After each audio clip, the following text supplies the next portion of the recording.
नमस्कार और welcome back. स्वागत है आपका एक और वीडियो में और एग्ज़ाम एक्सप्रेस में। ठीक है, आपका चैनल एग्ज़ाम एक्सप्रेस। दोस्तों, हमने वीडियो नंबर 19 में द सोल्जर को पूरा अच्छे से एक्सप्लेन कर दिया था और अगर नहीं देखा है देख लीजिए। इस वीडियो में हम करेंगे क्वेश्चन आंसर। ठीक है ना, 4-5 क्वेश्चन आंसर लिया हूँ। अगर आप कर लेते हैं थोड़ा सा कॉन्फिडेंस आपका बन जाएगा और आराम से एग्जाम आप लिख के आ सकते हैं। चलिए द सोल्जर का करते हैं क्या, तो क्वेश्चन आंसर। इससे पहले थोड़ा सा जान लेते हैं पोएम के बारे में। अच्छा, पोएम लिखे कौन है, तो ये लिखे हैं रूपर्ट ब्रूक। ठीक है, अच्छा ठीक है। ये रहने वाले कहाँ के हैं, तो ये रहने वाले हैं लंदन के, यूके के।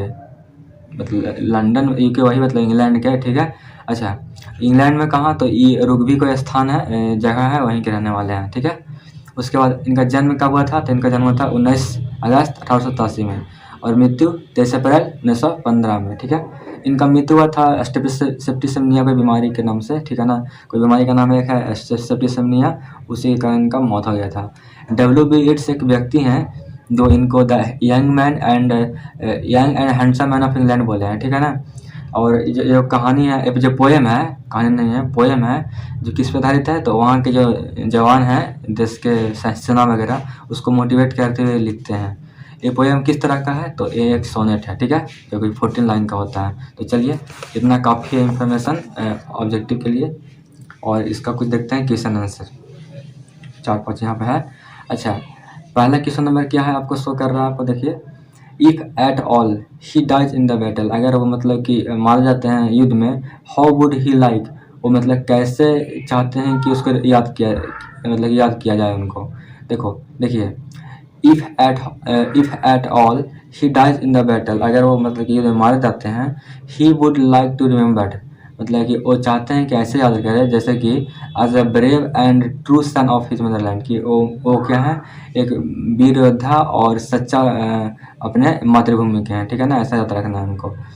How can some corner of foreign field be for ever England, कैसे किसी भी देश का कोना हमेशा के लिए इंग्लैंड के लिए हो जाएगा। ठीक है, कैसे हो जाएगा, तो ये बोलते हैं कि द पोएट सेज, वो कहते हैं that he is killed by his enemy in foreign field, अगर वो मतलब कि मार जाते हैं किसी दुश्मन के द्वारा और कहीं विदेश की धरती पर, अपने दुश्मन के द्वारा किसी विदेश की धरती पर, तो उनके डेथ के बाद, after his death, that place should be for ever England, वो प्लेस क्या हो जाएगा, हमेशा के लिए इंग्लैंड के लिए हो जाएगा। और क्यों हो जाएगा, ये इसलिए बोलते हैं क्योंकि वो इंग्लैंड में पैदा हुए हैं, वहीं के खाना पीना खाए हैं, वहीं से उन्हीं का खून बना है, वहीं से इंग्लैंड से प्यार मिला है।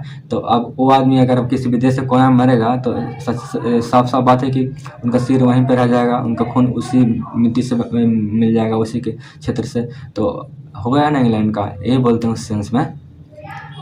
इन that rich earth a richer dust concealed, what does dust stand for, मतलब कि उस मूल्यवान धरती में एक मतलब कि क्या रिचर डस्ट कंसील्ड है, मतलब कि एक मूल्यवान धूल क्या है, मिला हुआ है। इसका मतलब कि डस्ट का यहाँ पे मतलब क्या है, डस्ट का मतलब ये होता है कि जहाँ वो जन्म लिए हैं, वहाँ के जो जन्म लिए हैं, वहाँ से जो ब्लेस हुए हैं अपने देश से, वहीं के नौ आदमी हैं। वही बोल रहे हैं कि डस्ट का means the place where he took birth and would die, मतलब कि वहाँ वो क्या किए हैं, इंग्लैंड की धरती से क्या लिए हैं, वो जन्म लिए हैं, और जब कहीं मरेंगे तो वो क्या हो जाएगा, वो उस मिट्टी में मिल जाएंगे। तो डस्ट का मतलब क्या होगा कि उनका शरीर का हर एक कतरा क्या होगा, वहाँ मिल जाएगा, तो हो जाएगा इंग्लैंड का। तो यहाँ पे डस्ट का मतलब शरीर का टुकड़ा, कतरा कह सकते हैं, या फिर वहाँ का खून।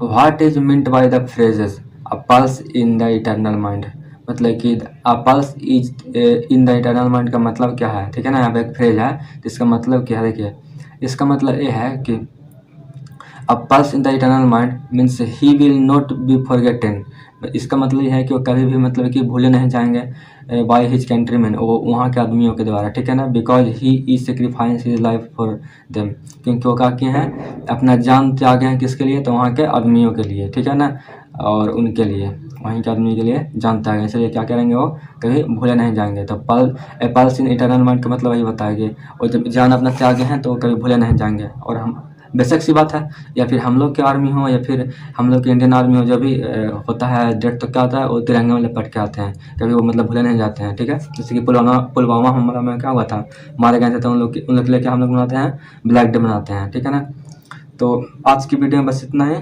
क्वेश्चन आंसर आपका पूरा हो गया। इसके बाद आपका आ जाएगा ऑब्जेक्टिव क्वेश्चन। तो रेगुलर क्लास करते रहिए। ये वीडियो नंबर आपका 19 से 20 हो जाएगा। आपका हर एक क्लास फ्री में हो रहा है, ठीक है ना, एग्जाम एक्सप्रेस पे।